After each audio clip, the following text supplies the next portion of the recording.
무엇을 기도할 것인가, 어떻게 기도할 것인가, 그냥 무조건 사람들을 따라가다 보면 이상한 기도를 드릴 수도 있습니다. 가장 좋은 기도는 성경에서 배워야 되고, 또 그 기도 중에 탁월한 기도가 시편이라는 것을 기억해 둘 필요가 있습니다. 몇 주 동안 인물들의 기도를 살펴봤는데, 출애굽기 32장 모세의 기도를 우리가 살펴보았습니다. 하나님이 너무 속상하셔서 도대체 같이 갈 수가 없다. 내가 너를 통해서 새로운 민족을 이루어가지고 내가 새 역사를 이루어야 되겠다. 이런 식으로 하나님이 말씀하실 때 모세가 그렇게 하면 하나님의 영광이 가려집니다. 하나님을 오히려 모세가 설득을 하죠. 그리고 하나님은 모세의 이야기에 설득을 당하시고 자기 백성을 용서해 주는 과정에서 뜨겁게 자기 백성을 사랑하는 지도자의 모습을 볼 수 있었고, 또 하나님 또한 그 모세의 모습에 감동을 받으신 것을 발견했습니다. 창세기 28장 야곱의 기도를 통해서 외롭고 힘든 야곱이 돌베개하고 자다가 하나님의 임재를 경험하고 사닥다리를 받는데, 그 사닥다리가 예수 그리스도를 상징하는 것인데 미리 야곱이 그것을 봤다는 사실을 우리가 창세기에서 읽었습니다. 정말 두려워할 분은 하나님 한 분이시라는 것을 깨닫고 야곱이 나의 하나님이 될 것이요, 서원을 갚기를 원하는 마음을 드리고 자신과 동행하시는 하나님을 나의 하나님으로 섬기기를 원했습니다. 사실 야곱이 기도하려고 한 것도 아니고 노력한 것도 아닌데 하나님이 나타나셔서 보여주시고 함께 하시고 힘을 주시고, 사실 기도가 내가 이렇게 한번 기도 한번 해봐야지, 멋지게 기도하고 한 30분만 오늘 기도하고 갈까? 이래가지고 계획을 세워서 나름대로 기도하고 우리가 가지만, 정말 되는 기도는 하나님이 막 끌고 가시고 이끌어 주시고, 그래서 기도하다가 삼매경에 빠지는 건 아니지만 정말 기도가 되는 거예요. 그런 기도가 사실 좋은 기도고 성령이 인도하시는 기도죠. 무슨 기도가 30분 기도한 것 같은데 시계 자꾸 보고 아직 10분도 안 지났네. 얼마나 자기 한계 속에 헤매는 모습입니까? 그런데 하나님이 나타나시고 하나님이 이끌어 가시는 이 베데레스의 기도도 우리가 유익하게 살펴보았습니다. 지난주에 금요일 날 느헤미야 1장에 느헤미야의 기도를 보았죠. 민족이 처한 현실을 슬퍼하고 언약대로 회복시키실 것을 바라보는 느헤미야의 기도를 살펴보았습니다. 하나님은 큰 권능과 강한 손으로 이끄실 수 있는 분이다 하는 믿음을 보여주었습니다. 그가 믿은 대로 4개월 후에는 왕에게 나갔을 때 왕이 움직이고 52일 만에 예루살렘 성벽을 재건하는 놀라운 열매를 맺었습니다. 하나님이 그가 믿는 대로 크게 도우셨어요. 그리고 우리 준비기도에 제가 화, 수, 목 3일 말씀을 전했는데 요나의 기도를 살펴보았습니다. 하나님의 명령 앞에서 기도하지 않고 자기 길을 걸어가니까 하나님이 기도실로 강제로 옮기셨는데, 그것이 바로 물고기 뱃속이었다. 막상 능력으로 선포해서 사람들이 바뀌었지만 오히려 자기의 강한 기준을 하나님께 적용하려고 화내는 요나의 모습. 자기는 박넝쿨을 아끼는 게 당당한데 하나님은 12만 명의 생명을 아끼는 것을 시비를 걸다가 하나님께 설득된 요나의 모습을 우리는 살펴보았습니다. 그 10절, 11절 4장에 나오는 그 말씀은 그냥 길 가다가 들은 소리가 아니겠죠. 그가 기도하는 가운데 하나님의 임재 속에서 들었던 하나님의 음성이죠. 네가 박넝쿨 아끼는 건 괜찮고 내가 니느웨 사람들 아끼는 건 안 되냐? 그런 말씀을 하나님이 하셨어요. 기도하면서 내면이 넓어지는 게 중요하죠. 일을 많이 하는 것도 중요하지만 내면이 넓어지고 사람이 부드러워지고 좋은 성품을 갖고 그것이 기도의 세계에서 매우 중요해요. 기도를 많이 했는데 자꾸 거칠고 사람이 기준이 강하고 그런 부분은 사실은 미숙한 모습이라고 볼 수가 있습니다. 오늘 사무엘하 22장을 읽었는데 사무엘서의 시작은 한나의 기도죠. 그리고 사무엘하 마지막에 가면 다윗의 기도로 끝나는 거예요. 그러니까 사무엘서를 기록한 사람은 기도로 시작해서 기도로 마치는 역사를 보여주는 거예요. 오늘 뒷부분 우리가 잘 다루지 않는 시편 18편에도 나온 이 다윗의 기도를 우리가 살펴보고자 합니다. 이 말씀은 1절에 기록된 대로 모든 원수의 손과 사울의 손에서 구원하신 그날에 다윗이 노래의 말씀으로 여호와께 아뢰었다 그랬어요. 기도했다는 얘기예요. 다윗이 이렇게 기도했다는 것입니다. 다윗은 참 대적이 많았어요. 목자로 일할 때는 곰이라는 무서운 맹수의 공격을 받았죠. 그리고 중요한 자리에 올라가서는 또 올라가기 전에 형들의 공격을 받고, 그리고 중요한 자리에서는 사울 왕의 공격을 받았어요. 사울 왕이 죽은 다음에도 그는 아들의 공격을 받았어요. 그리고 죽기까지 그를 압력을 넣었던 사람이 요압이에요. 그러니까 일평생 누군가가 자꾸 누르고 힘들게 했던 기억이 있던 사람이 바로 다윗이라고 볼 수가 있습니다. 그는 그 모든 어려움들을 이겨내면서 하나님 앞에 시를 남겼는데 저는 이것을 기도문이라고 봅니다. 사무엘하 7장 1절에 여호와께서 주위의 모든 원수를 무찌르사 왕으로 궁에 평안히 살게 하신 때에, 하나님은 원수들을 이기게 하시고 왕이 된 다윗에게 평안을 주셨어요. 그리고 하나님은 또 나단 선지자를 보내서 이렇게 약속도 했어요. 너를 모든 원수에게서 벗어나 편히 쉬게 하리라. 여러분 가운데 아무도 누가 날 찌르는 사람이 없다. 그러면 굉장히 큰 평강을 누리고 있는 거죠. 관계가 평안하고 나는 뭐 그 누구도 나를 불편하게 한 사람이 없어. 난 다 좋아. 그러면 대단한 삶을 사는 거예요. 모든 원수에게서 벗어나 편히 쉬게 하리라.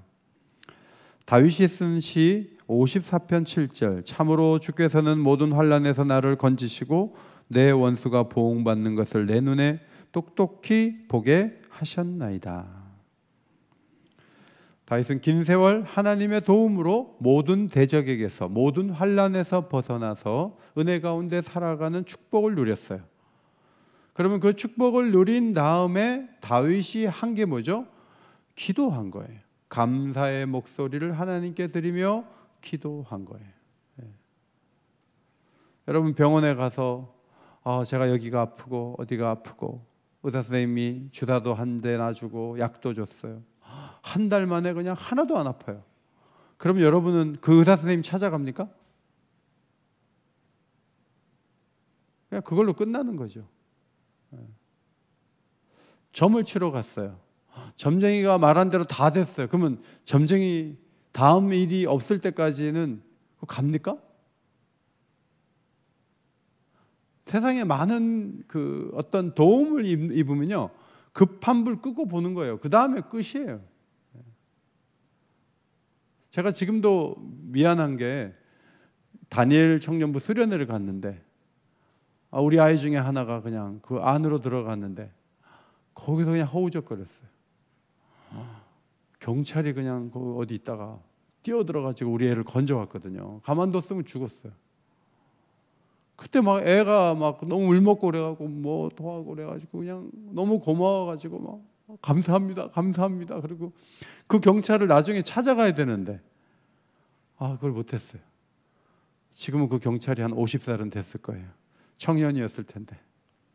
그러니까 어떤 일이 벌어지면 그냥 그걸로 우리는 다 그냥 지나가 버리는데 하나님을 향해서도 그러는 경우가 대부분이에요. 그런데 다윗의 위대함은 그것을 기억하고 그것을 기록하고 그것을 가지고 기도한다는 거예요.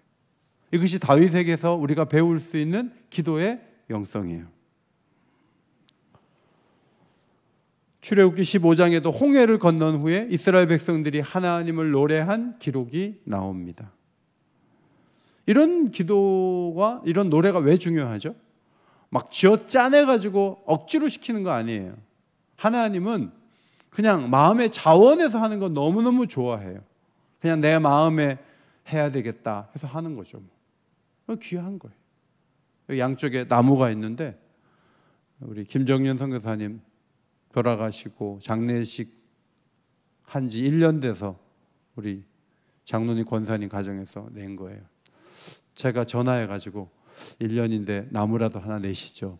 그래가지고 나무를 놓은 거하고 아무 말도 안 했는데 강단에 이렇게 나무를 올려놓으신 거하고는 차원이 달라요. 이번 주에는 또 어떤 집사님하고 권사님이 꽃을 이제 강단 헌화를 하는데, 왜 헌화를 하십니까? 말씀 축제 기간에 아무도 없는데 제가 하겠습니다. 그래서 하는 거예요. 그러니까 누가 시켜서 하는 것보다 본인이 원해가지고 하면 얼마나 아름다워요.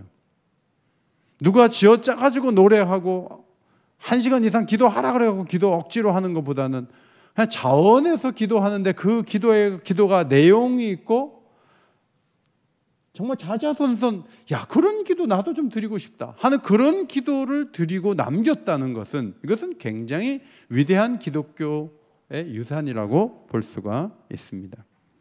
시편에 보면 수양의 한기와 수소와 염소를 자원하여 드리겠다, 하나님 그걸 기뻐하실 것이다, 그런 말이 나와요. 그러나 조금 더 지나가면 감사함으로 하나님을 위대하다고 목소리로 말하는 것이 황소를 드림보다 더 기쁘게 하실 것이라. 여러분 그냥 지나가지 마시고 하나님께 감사하시기를 바랍니다. 하나님께 감사해요. 제가 공동의회하고 재직회하고 제일 감사한 게 그거예요. 우리 교회가 1년 동안 어느 정도 감사헌금을 드릴 거라 하고 재정부에서 예상을 해서 그 목표 금액이 있어요. 교인들 그런 건 잘 몰라요. 그런데 열심히 헌금해가지고 다른 거는 뭐 80%, 90% 그런데 우리 교회 감사헌금은 뭐 110% 넘었어요.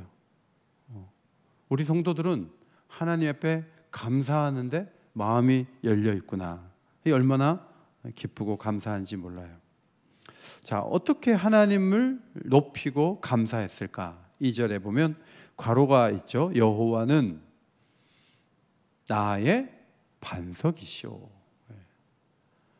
나의 반석이, 아버지의 반석인 그런 자녀들이 있어요? 아니요, 나의 반석이에요. 설교할 때 설교자의 반석일 수 있지만 나의 반석은 아니에요. 그런 성도들이 있어요. 오늘 다윗의 위대함은 하나님이 나의 반석이라고 하는 거예요. 반석은 영어로 클리프예요. 그래서 절벽을 말해요. 암벽을 말하는 거예요. 유대 광야에는 돌로 가득 채워진 곳이거든요. 거기에 어떤 바위가 있는 거예요. 그 속에 숨는 거예요. 사울 왕이 찾아가지고 이놈 어디 있냐 하는데 그 암벽들 사이에 다윗과 용사들이 숨어 있는 거죠. 여호와는 나의 요새시오. 굴을 말해요. 굴 속에 들어가 있으니까 못 찾죠. 한 번은 굴 속에서 숨지고 있는데 용변을 보려고 내려와갖고 그 옷이 사울왕의 발을 가리웠더라. 어떤 것인지 아시겠죠? 요새예요. 거기가 요새예요. 숨어 있는 거예요. 다윗은 여러 번 위기를 면했어요. 그런 표현들, 요새, 망대, 피난처, 이런 표현들, 이게 경험적인 거죠. 구원의 뿔은 하나님의 능력과 권세를 은유적으로 한 말이에요. 폭력에서 하나님의 구원을 거듭 경험하였습니다. 유대 광야를 보면은 정말 사진을 이렇게 보면 거기 숨어버리면 어떻게 찾겠어요? 사울은 이 광야가 있어서 도대체 다윗을 찾을 수가 없네 하지만 다윗은 오래전부터 있었던 그 바위이고 굴이지만 그것이 자기를 위해서 예비되었다는 것을 감격해하면서 그 자기가 숨었던 그 바위 속의 동굴과 그 암벽들, 그것들을 하나님과 일맥상통하는 어떤 상징어로 이게 표현하는 것을 우리가 볼 수가 있습니다. 하나님은 찬송받으실 여호와로서 4절에 보니까 내 원수에게서 구원을 받으리로다. 찬송받으실 여호와께 아뢰는데, 아뢰는 이유는 원수들에게서 구원을 받기 위해서. 위협은, 이 세상에 사는 동안에 위협은, 환난은 끝나지 않아요. 계속 와요. 과거에는 사울이 힘들게 했지만 앞으로는 누가 힘들게 할지 모르는 거예요. 그래서 계속 어려움이 오는 거예요. 그런데 하나님 앞에 아뢰는 거예요. 하나님께 기도함으로 원수에게서 구원을 받으리로다. 그는 기도하고 또 기도했어요. 여러분에게도 어려움이 계속 와요. 나 요즘 달만한데, 근데 그렇게 말한 날 오전에 마음이 뒤틀릴 수가 있어요. 계속 그래요. 그냥 편할 날이 없어요. 이 일을 막으면 저 일이 터지고, 저 일을 막으면 또 다른 일이 또 나타나고, 그것이 계속되는 일이에요. 그때 여호와께 아뢰되, 하나님께 아뢰는 게 매우 중요해요. 5절과 6절을 보면 사망의 물결과 불의의 창수, 소홀의 줄과 사망의 올무라는 표현이 나와요. 죽음이 사냥꾼처럼 줄과 뭔가를 묶으려고 줄을 가지고 다니는 거예요. 올가미에 사람을 걸어 넣어가지고 죽이려고 하는 거예요. 4가지 표현을 사용해요. 그것이 현실적인 거고 사실적인 얘기예요. 5절과 6절을 보면서 다윗이 매우 힘들었구나, 그런 생각을 하게 돼요. 그러나 여러분, 하나님은 어떤 분이에요? 세보면 한 10가지 돼요. 하나님은 10가지로 얘기하고요, 어려움은 4가지로 얘기한 거예요. 하나님에 대한 얘기는 굉장히 길어요. 그런데 어렵고 힘든 부분을 표현하는 것은 아주 집약적이고 간단해요. 이것이 기도에서도 중요하다고 생각돼요. 기도할 때 너무 어려운 얘기만 가지고 계속 우는 것은 사실은 전환되어야 될 모습이에요. 어떤 어려움만 가지고 1시간 내내 어려움만 얘기하면 그것은 성경적 기도와는 조금 거리가 있어요. 물론 이것은 최종적 정리이고 최종적 기도일 수 있지만, 우리의 기도에서도 하나님이 차지하는 부분이 많은 것이 중요해요. 하나님이 얼마나 놀라운 분이시고 그동안 이끌어 주신 것이 얼마나 큰가를 자기의 언어로 표현해 보는 거죠. 우리는 망대 그러면 머리에 그려지는 것도 없어요. 피난처, 요새, 반석, 유대 강야에 가봐야 알죠. 그것은 다윗의 얘기예요. 우리는 우리 나름대로 하나님을 경험하고 하나님을 표현할 수 있는, 하나님은 나의 무엇이시오, 이런 고백들이 기도 시간 속에서 많이 터져 나오고, 우리가 당하는 어려움들은 집약하고 요약해서 간단하게 처리하는 거예요. 이것이 우리가 22장에서 배울 수 있는 다윗의 기도의 지혜예요. 7절에 다윗은 환난 중에 여호와께 아랜다 그랬어요. 굉장히 어렵고 힘든 중에 있지만 그 기도를 드릴 때 하나님은 성전에서 기도를 들으세요. 그 성전은 예루살렘에 있는 성전이 아니고 하늘 성전이에요. 하늘에서 들으시는데 땅과 하늘이 연결되어 있는 것이죠. 다윗이 너무나 어려울 때 하나님을 찾을 때 하나님이 내가 바쁘다, 나중에 얘기하겠니? 우린 전화 받을 때 지금 좀 바쁜데 나중에 전화할까요? 하고 끊잖아요. 하나님은 그런 적이 없어요. 하나님은 너무 바쁜 적도 없고, 하나님은 일이 너무 많이 진행됐고 너무 원수가 많기 때문에 내가 손을 쓸 수 없다고 말씀하지도 않아요. 하나님은 어디에선지 환난 중에 하나님을 찾고 아뢰면 하나님은 그 소리를 다 들어주세요. 듣는 것으로 끝나지 않고 다윗이 있는 곳에 오시는 거예요. 그래서 8절 이하의 말씀, 8절부터 16절까지는 기도 응답으로 하나님이 오셨을 때의 모습을 보여줘요. 아까 말씀드린 대로 어려울 때 얘기는 2절밖에 안 돼요. 5절, 6절. 하나님이 다윗에게 나타난 모습은 8절부터 16절이에요. 다윗은 굉장히 풍성하게 하나님의 찾아오심에 대해서 고백한 것을 보게 됩니다. 이것이 바로 다윗이 보여준 위대한 영성이에요. 자, 8절을 한번 앞에 보시고 읽겠습니다. 8절 시작. 이에 땅이 진동하고 떨며 하늘의 기초가 요동하고 흔들렸으나 그의 진노로 말미암음이로다. 자, 하나님이 찾아오면 막 땅이 흔들린다는 거죠. 근데 기도했는데 하나님이 막 와갖고 유대 강야가 막 흔들려가지고 굴이 막 무너지고 그런 일이 있었다고 저는 생각하지 않아요.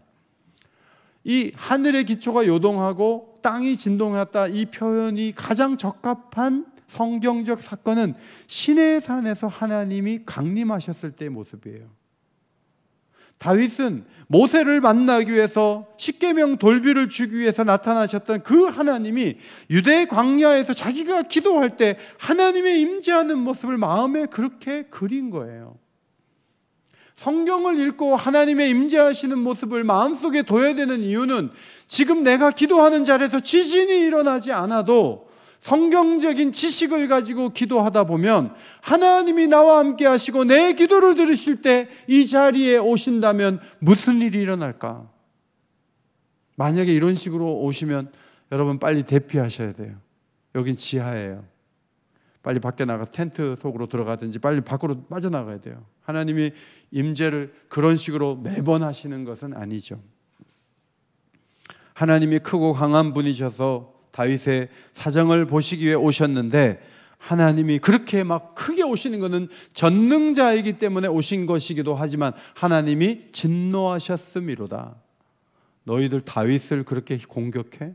내 종을, 내 사랑하는 종을 너희들이 그렇게 함부로 해? 너희들 손 좀 봐야 되겠어 하고 하나님이 화가 나서 오신 거예요. 우리 집 애가 옆집 애에게 막 맞고 있어요. 그러면 아버지가 득달같이 달려와가지고 너 지금 누구를 때리는 거야? 이 자식 이리 와봐 하고 아버지가 개입하면 키 큰 형이 꼼짝 못하는 거예요. 하나님이 진노하셔서 달려오신 거죠. 하나님의 강림이 얼마나 위험찬지 코에서 연기가 오르고 입에서 불이 나와 살랐다고 했어요. 주를 둘러싼 장막은 하늘에 어두운 비구름이었어요. 주의 광채로 인해 숯불이 피어나고 그분의 음성은 우레소리 같고 번개로 원수를 무찌르는 능력을 다윗은 경험했다고 했습니다.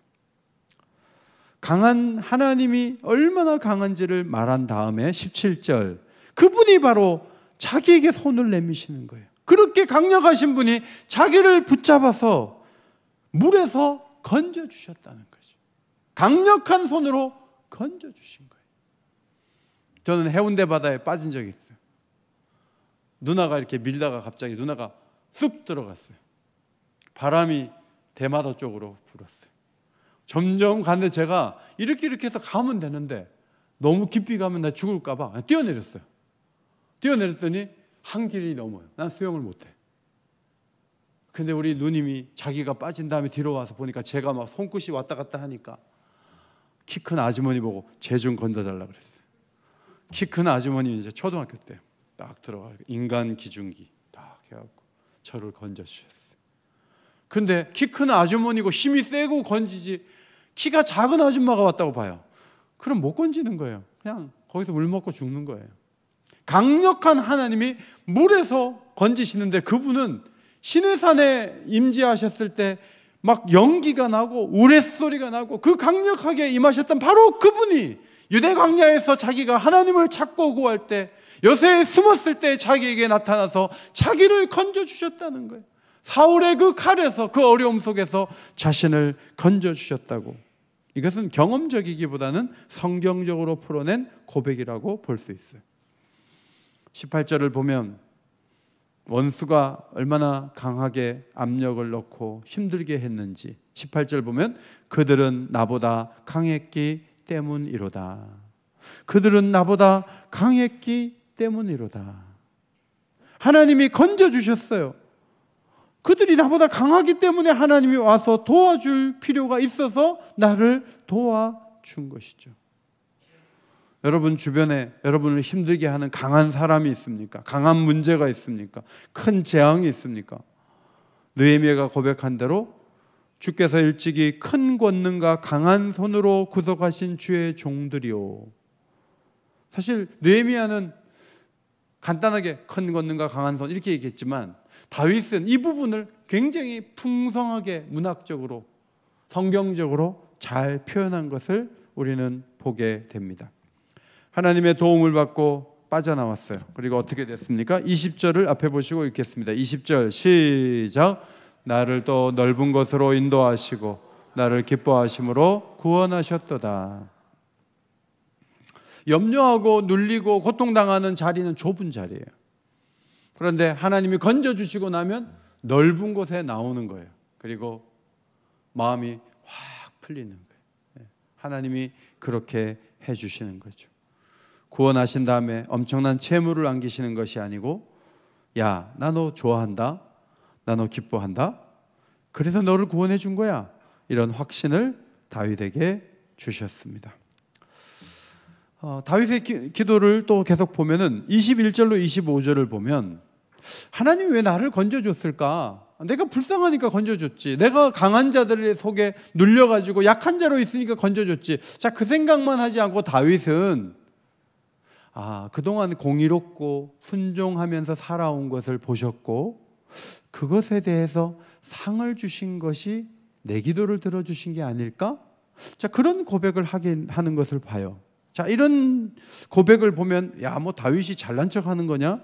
다윗이 잘했기 때문에 그럼 보상받은 거야? 그럼 기도가 무슨 의미가 있어? 우리는 이제 그렇게만 생각하지만, 이 말씀을 잘 생각해 보면 하나님은 그동안의 노고와 수고를 알아주시는 분이에요.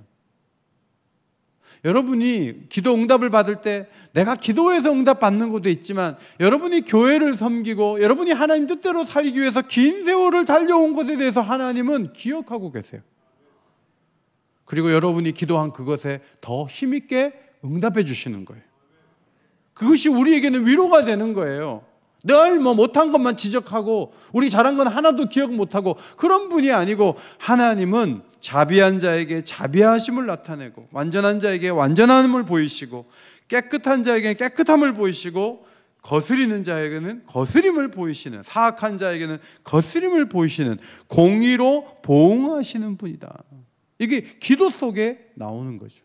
자, 이런 기도를 드린 사람은 얼마나 거룩하게 살려고 노력할까요? 얼마나 열심히 주 뜻대로 살려고, 깨끗하게 살려고 노력할까요? 하게 될까요? 그것만 강조하는 건 아니에요. 28절과 29절을 보니까 국률의 하나님을 또 고백하죠. 곤고한 백성을 하나님이 도운다. 곤고하다는 말은 하층민이라는 말이에요. 하층민. 야, 상중하로 나면 나는 하층민이야. 나는 돈을 빌려도 이자를 많이 내야 돼. 나는 너무 어려워. 자, 그런 마음을 갖고 있는 사람은 하나님께서 뭐 깨끗하고 뭐 잘했고 그런 걸 떠나서 일단 가까이 오시는 분이라는 거죠. 착취와 억압을 많이 당하는 사람을 돕고 사랑하는 분이에요. 또 하나님은 어둠 속에 있는 자에게 오셔서 등불이 되시는 분이에요. 그분의 속성이 도와주려는 마음이 있는 거예요. 그게 매우 중요해요. 여러분이 자신을 보기에 나 참 불쌍해. 여러분이 보시기에 그래요? 또 사람들도 여러분을 좀 불쌍하게 봐요? 하나님은 그러면 도우시죠.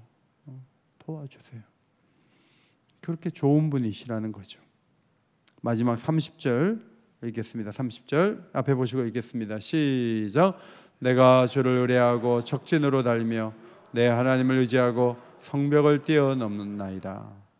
저는 이걸 보고 다윗이 말을 탔구나. 말 타고 성벽을 뛰어넘었나 보다. 그런데 제가 어떤 책 보니까 다윗은 평생 말을 타지 않았대요.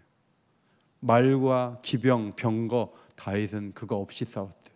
한 번도 안 졌어요. 다윗이 기도하고 하나님이 도우시는 힘을 얻어가지고요, 전쟁터로 나가는 모습을 보여주는 거예요. 힘이 있는 거예요. 하나님의 도움을 받아가지고 활력이 있는 거예요. 정말 멋있는 기도는 뭐냐면 기도 자리에서 힘을 얻는 거예요.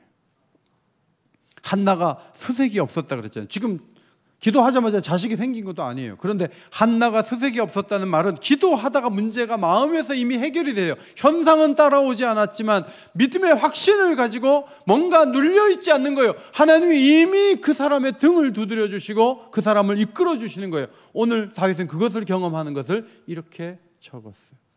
성벽을 뛰어넘나이다.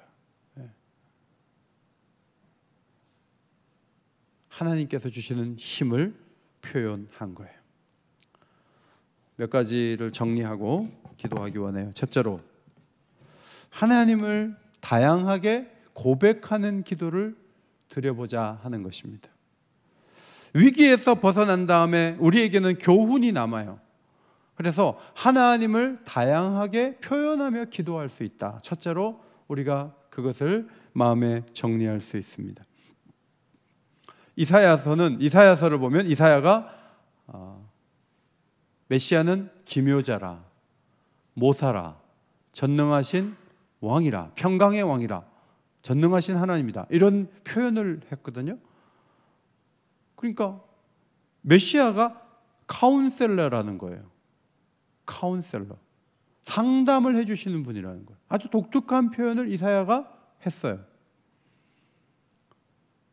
하나님이 어떤 분인가는 시대마다 다르게 표현할 수 있어요. 우리 시대에 우리의 용어로 하나님은 이런 분이세요, 제겐 그런 분이세요 하고 창의적으로 여러분이 기도하다가 성경적 표현도 빌리지만 여러분이 이 시대에 어떤 하나님의 이미지에 맞는 그런 표현을 할 수가 있어요. 성가대를 오래 한 사람이 하나님이 지휘자시다, 하나님은 내 인생의 곡조를 어떻게 불러야 하는지를 가르쳐 주시는 하나님은 영원한 지휘자가 되십니다. 그렇게 고백할 수 있어요. 저는 옥인교회 담임 목사예요. 하나님은 교회의 주인이세요. 교회의 설립자세요. 교회의 미래에 결정하는 키를 갖고 계신 분이세요. 교회를 나보다 더 사랑하시는 분이세요. 하나님을 교회와 연결해서 저는 그분에게 직책을 부여할 수는 없지만 교회의 머리이시고 교회를 책임져 주시는 분으로 저는 다르게 표현하며 기도할 수가 있는 거죠. 여러분이 어렵고 힘든 일을 많이 당했어요? 하나님은 위로자가 되세요. 하나님은 나를 위로해 주셨습니다. 환난에서, 어려움 속에서 위로해 주신 다음에 또 다른 사람들을 위로하도록 저를 보내주셨습니다. 위로자이신 하나님을 찬양합니다. 긍휼과 사랑으로 우리 장애인들의 눈이 되어주세요. 발이 되어주세요. 귀가 되어주세요. 손이 되어주세요. 하나님은 그런 분이세요. 참 저는 이제 어머님이 집에서 이렇게 제가 막 거의 매일 갔다 왔다 하는데 굉장히 이게 매일 왕복 40km니까 멀잖아요. 3일 못 갔어요. 3일을 못 갔는데 좀 보살피려고 왔다 갔다 계속 했는데 우리 어머님 앞동에 있는 최 권사님이 와서 아침도 같이 먹고 점심도 같이 먹고 권사님을 하나님 보내셨다. 너무 고맙지 않아요? 월 얼마씩 드리는 것도 아닌데. 그 권사님이 와서 고마운 거지만 사실은 그 권사님을 보내주시는 분은 하나님이세요. 그러니까 하나님은 참 고마운 분이세요.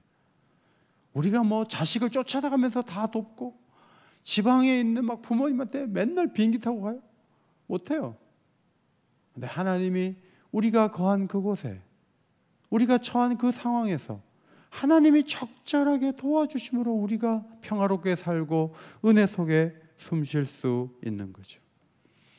어떤 사람은 하나님 주신 은혜는 이슬 같다. 그냥 말씀을 이렇게 듣고 있는데 촉촉하게 내 마음이 벌써 젖어들었어요. 얼마나 좋아요. 어떨 때는 폭우 같은 은혜를 주시기도 해요. 어떨 때는 강력하게 나오세요. 어떨 때는 세미하게 나오세요. 사람마다 하나님을 경험한 게 다 달라요. 그런데 그 기도 속에 하나님이 내게 어떤 분이시라고 고백하는 것은 아주 소중하고 아름다운 기도의 모습이다, 이렇게 볼 수 있습니다. 두 번째, 하나님의 크신 위엄과 전능하심을 기도하며 고백하는 게 중요하다 하는 것입니다. 공격적으로 나온 사람들로 인해 우리가 아프죠. 막 그날 밤에 잠도 못 자고. 그러나 우리 상황이 어려운 것도 있지만 하나님이 우리에게 오셨을 때 무슨 일이 일어나는가를 좀 기억해 볼 필요가 있어요. 다윗은 아주 구체적으로 신앙적으로 하나님을 묘사했어요. 막 콧김이 나오고요, 우레소리가 들려오고, 뭐 성경적인 것을 빌려온 거예요. 사실 예수님은 하늘에 계신 우리 아버지여, 그것으로 하나님에 대한 묘사를 끝내버리셨어요. 그래서 우리는 하나님께 간단하게 기도할수록 좋아. 전능하신 하나님 더 이상 안 불러. 근데 오늘 다윗을 보면은 하나님이 임재하셔서 만져주시고 도와주시고 물에서 건져주시고 넓은 곳으로 인도하시고 나를 기뻐하신다고 말씀해 주시고, 하나님이 얼마나 친근한 이웃집 아저씨 이상으로 하나님에 대한 구체적인 묘사들이 너무너무 많은 것을 우리는 보게 돼요. 이것이 바로 크신 하나님을 고백하며 기도하는 다윗의 기도 정신이에요. 하나님은 인생이 아니세요. 하나님이 손을 내미시면 한 사람도 급류에 떠내려가지 않아요. 영화를 보다 보면 손을 잡았는데 놓쳐갖고 수백 미터 밑으로 떨어져갖고 죽는 걸 우리 영화에서 봐요. 근데 하나님은 그 누구도 건질 수가 있어요. 하나님은 강력한 손을 갖고 계세요. 그분에게 붙잡힌 바 되면 무엇이든지 해결될 수가 있어요. 기도 속에 그것이 살아있는 것이 매우 중요해요. 사실은 기도가 약한 이유 중에 하나는 하나님이 너무 작은 거예요. 크신 하나님을 마음에 그릴 필요가 있어요. 그렇게 크면 내 문제는 작은 거예요. 내가 갖고 있는 문제, 내가 아파하는 것은 지극히 작은 거예요. 기도하기 전에는 엄청나게 그것이 큰 걸로 보였어요. 그런데 하나님을 크게 기도하다 보면 내 문제가 큰 게 아니에요. 내 문제는 크신 하나님 앞에서 그건 아무것도 아니에요. 그건 쉽게 해결될 수 있는 문제예요. 그러므로 기도할 때 하나님의 크심을 고백하시기를 바랍니다. 잘 모르면 찬송가를 펴가지고요, 찬송가의 성부, 성자, 성령에 대한 가사를 좀 읽으세요. 읽어가지고 하나님이 이렇게 크신 분이구나, 시편 가운데 하나님이 크신 분이라고 노래한 것들 전부 적어가지고요, 그걸 읽으시라고. 그래서 하나님의 크심을 고백을 자꾸 하다 보면 이렇게 크신 분이 내가 갖고 있는 문제 이거 정도에서 건져준 그것도 못해요? 하실 수 있거든요. 하나님을 크게 볼 때 믿음도 강해져요. 하나님이 작아지면 뭐 아랠 것도 없어요. 그냥 집에 빨리 가야 돼요. 빨리 가서 그냥 자는 게 좋아요. 그러나 하나님이 크시면 내 문제는 그렇게 크지 않아요. 바울도 에베소 교회 보낸 편지에서 그리스도 안에서 역사하사 죽은 자들 가운데서 다시 살리시고 하늘에서 자기의 오른편에 앉히사 모든 통치와 권세와 능력과 주권과 이 세상뿐 아니라 오는 세상에 일컫는 모든 이름 위에 뛰어나게 하시고 그 능력을 알게 해달라고 기도했어요. 하나님의 능력은 하나님의 아들을 살린 능력이에요. 보좌 우편에 앉힌 능력이에요. 모든 이름 위에 뛰어나게 하실 그런 능력이에요. 그런 능력을 에베소 교회 성도들이 보면서 신앙생활 하기를 기도한 거예요. 정말 우리가 봐야 할 것은 하나님의 능력이에요. 그 능력은 십자가에서 잘 드러났어요. 그 능력은 부활을 통해서 하나님 보좌 우편에 하나님의 아들을 앉히시는 그 과정을 통해서 그분이 영광 가운데 오시는 그 일을 통해서 세상에 환하게 드러날 거예요. 중요한 것은 성도들이 그것을 능력으로 보고 그 능력을 바라보면서 살아가는 거예요. 그걸 바라보고 안 바라보고 바라보는지 안 바라보는지 어떻게 알아요? 기도하는 거 보면 알아요. 기도할 때 스색이 가득하면 안 돼요. 기도할 때 하나님이 놀라운 분인 것을 고백하는 게 매우 중요해요. 또 3장에 가서는 바울이 이렇게 기도했죠. 하나님의 힘의 능력으로 역사하심을 따라 얼마나 크신 분인지를 알기를 원한다고 하면서 그리스도의 사랑의 너비와 길이와 높이와 깊이가 어떠함을 깨달아 하나님의 모든 충만하신 것으로 너희에게 충만하게 하시기를 구하노라. 하나님은 좋은 게 너무 많아요. 그 좋은 너무 많은 게 막 우리 마음에 밀려 들어와서 그분의 선함과 그분의 사랑과 그분의 은혜가 막 여기 우리 가운데 막 충만하게 돼서 그리스도의 사랑이 그 길이가 얼마나 큰지를 알게 해달라는 거예요. 파주 쪽에 가면 그 호수 하나 큰 거 있어요. 그냥 호수를 한 바퀴 쭉 도는 거죠. 야, 호수 큰데 가운데 출렁다리도 있어요. 그 출렁다리를 건너면서 호수를 보는 거예요. 호수만 큰가요? 그리스도의 사랑도 어마어마하게 크거든요. 성경은 하나님이 얼마나 크신 분인지를 자세하게 가르치죠. 성경을 보면서 하나님을 생각하는 거예요. 그리고 그걸 기도에 반영하는 거예요. 세 번째, 하나님이 기뻐하시는 자로 다시 일어서야 돼요. 넓은 곳으로 인도하시고, 이것을 어떤 번역가는 어깨를 펴게 하시고 이렇게 번역했어요. 멋있는 번역이라고 봐요. 기도한 다음에 어깨가 펴져야 돼. 기도하고 나서도 걱정이 많고 염려가 많고, 그러면 넓은 곳으로 나온 게 아니고 좁은 곳으로 다시 기어 들어간 거예요. 계속 기도해야 되는 이유 가운데 하나는 우리의 마음이 좁은 곳을 향하고 있기 때문에 기도하면서 자꾸 어깨를 피는 거죠. 그리고 힘을 얻어서 앞으로 나가는 거예요. 기도하다가 포기하지 않게 돼요. 기도하다가 어깨를 펼 수 있어요. 기도하다가 다시 도전할 수 있는 힘을 얻어요. 이것이 기도의 능력이에요. 새벽에도 기도했고 저녁에 다시 모였어요. 중요한 것은 기도하고 가는 거예요. 오늘 제가 말씀드린 이 기도 제목들을 잘 기억하면서 기도하고 가시면 좋겠어요. 15세기 어느 무명의 그리스도인의 기도를 한번 읽어드릴게요. 하나님, 주의 독생자의 영광스러운 변화로 주께서는 믿음의 비밀을 확신케 하셨습니다. 모세와 엘리야가 이를 증언했습니다. 주의 자비로 우리가 그리스도와 함께 주의 자녀가 되는 영광을 주셨사오니 마침내 우리가 그와 같은 영광을 함께 나누게 하소서. 하나님의 아들 예수 그리스도 성령님과 함께 살아계시고 통치하시는 한 분, 하나님을 통해 이제와 영원히 그리스도와 같은 영광을 함께 나누게 해달라고 어떤 그리스도인이 15세기에 기도한 기록이 있어요. 오늘도 하나님의 크심을 아름답게 고백하면서 모든 어려움에서 건져주시는 하나님의 그 손길이 여러분 삶에 함께하게 되시기를 예수의 이름으로 축원합니다.